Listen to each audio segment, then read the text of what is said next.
JDs and Lentilmen, Goys and Burls, welcome back to the channel. And the other day we talked about a game called Gray Zone Warfare. If you guys saw that video, we got a lot of good responses on it, and you guys truly did love it. And I really pushed on the idea that it was like an Escape from Tarkov competitor or companion of some sort that is an extraction-style shooter. But over the past couple days, I got to talk with the dev team and got to dive much deeper into the game, and I've learned that the goal of Gray Zone Warfare is something that is truly amazing. And I have to say, this game is going to be much, much more than an extraction-style shooter. Now, so the best way for me to describe the game without going into crazy details on the story and the lore and all that, because there are some fantastic videos out there that can describe the story much better than I definitely could, but if you were to ask me, describe this to me like a 5th grader, I mean, the best way to put it is if you took Escape from Tarkov, you splashed in a little bit of Far Cry, and then took some of the aspects of survival games like Stalker and others, and just made this concoction that even goes beyond that. And I know that's kind of weird to unravel and unfold, but let me explain.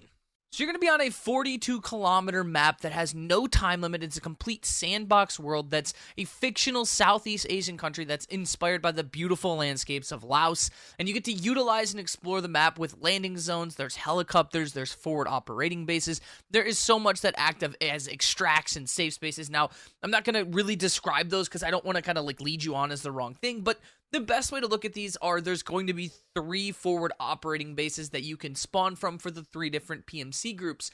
Now, you can earn these landing zone and helicopters as these ways to get out of safe spaces, so you'll be able to hop on them and get your loot out back to your hideout. But the one thing that they have said and described is that the map keeps on living whether you're playing or not.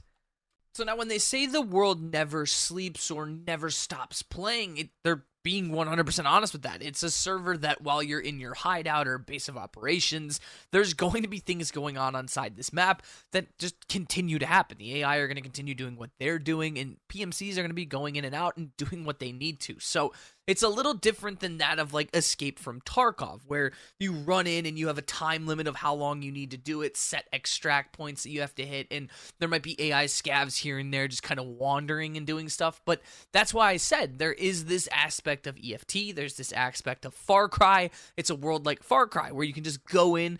It's an entire map that at any time you can just wander around and things are always happening. So welcome to the island of Lamong. There's going to be this event that happened that we don't know too much about, but the UN has quarantined this island, and all these PMC groups now are going in, and this is where the storyline and quest move into, and you're going to go into this island and try to figure out what happened through the story, as well as finding gear throughout your way. Now, there are 3 factions to choose from in the beginning. There'll be 16 players per faction with a total of 48 players on the map. But you can also expect 1,000 AI enemies in the world at all times. This includes factions, bandits, militaries, and so much more.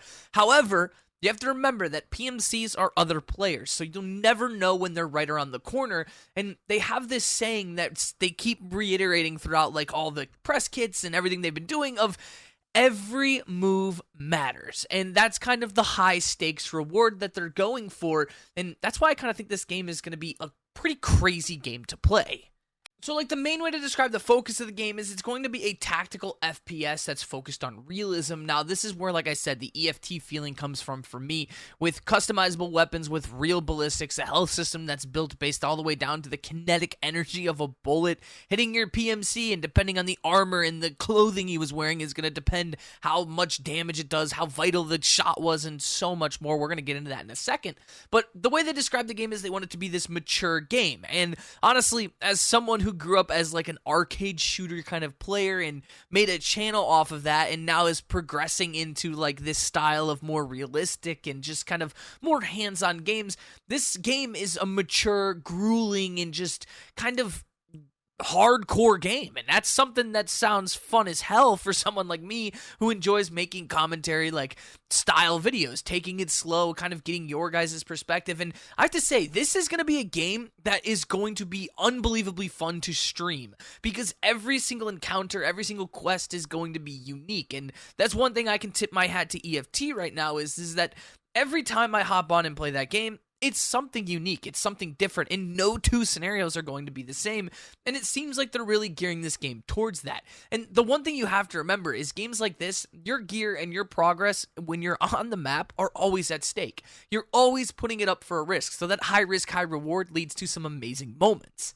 The best way to describe it is it's a mature, gloomy atmosphere where no rules apply, nobody's safe, and you can trust literally no one on the map. AI, PMCs, no matter what it is, you're on your own. So I wanted to quickly touch on the health system because it's a very unique system, and this is something that can probably make or break a game. If your health system is too basic, it makes things just kind of unbalanced, and if you can quickly just bandage and get back into a fight, that's how most, like, extreme, soldier kind of games are, where you're just the super soldier who doesn't take damage or anything like that. But the way they're doing their health system is that your injuries will impact your perception and performance. So, for example, if you get dehydrated, you're going to start getting dizzy. You're going to start, getting tunnel vision. You're going to see things that you shouldn't see because, that's how the human body works. Now, obviously, the way they explained it is this is not going to be the most realistic thing ever. If your character falls into a coma, you aren't going to be in the hospital for 5 days unable to play because you need to get back to your health. But identifying an injury and a solution to survive will help you and your teammates. And the way that they kind of explained it is injuries, they encompass bruises, bleeding wounds, broken bones, damaged organs, and pain, and players also need to manage energy and hydration. So one of the things they did talk about was that if you can go into a coma, and if you go into a coma, your teammate has roughly about 2 minutes to do a blood transfusion so that they can save you, or you're going to end up dying. And that's insane. Knowing my friends and how much fun we have in video games, I don't trust any of my friends to do a blood transfusion, but hey, the more the better, So the other thing they talked about, which I do think is perfect for this game, is if your vital organs are damaged or harmed enough, your character will succumb to your injuries. You will die. And that is perfect for a game like this. If I have a heavy bleed and I don't want to take care of it, well, I'm going to die. And if I have a heavy bleed and I can't take care of it, well, that's where that high risk, high reward comes in. And you kind of get that, little devil on your shoulder saying, like, am I going to die in this game? And am I going to lose all my loot? And that's where, things get crazy inside of extraction style games like that.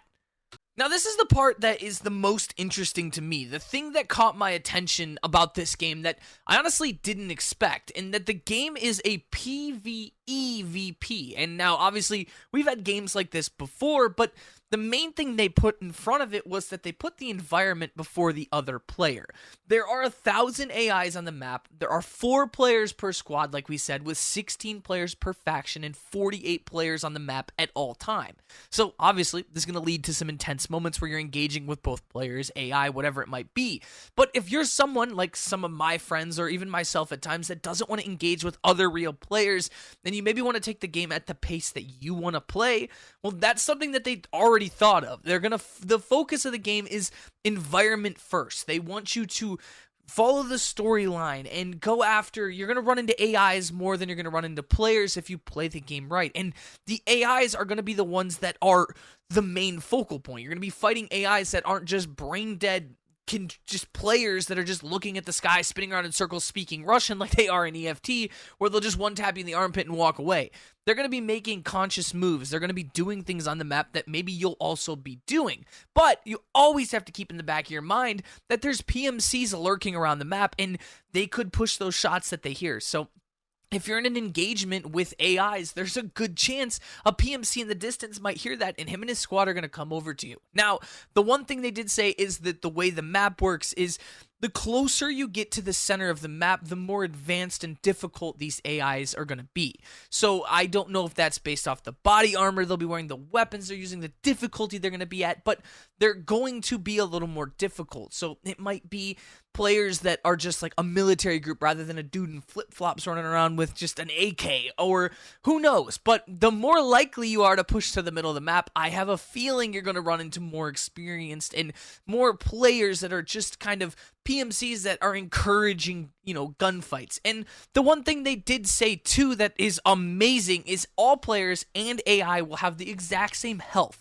There's no bullet sponging. There's no, this guy has ranked his character up high enough that his health is 300 and mine is 200, so he can take an extra bullet. Now, the armor and stuff obviously will be dependent on what you're wearing and depending on how much damage you'll be able to take, but that is a major win for realism.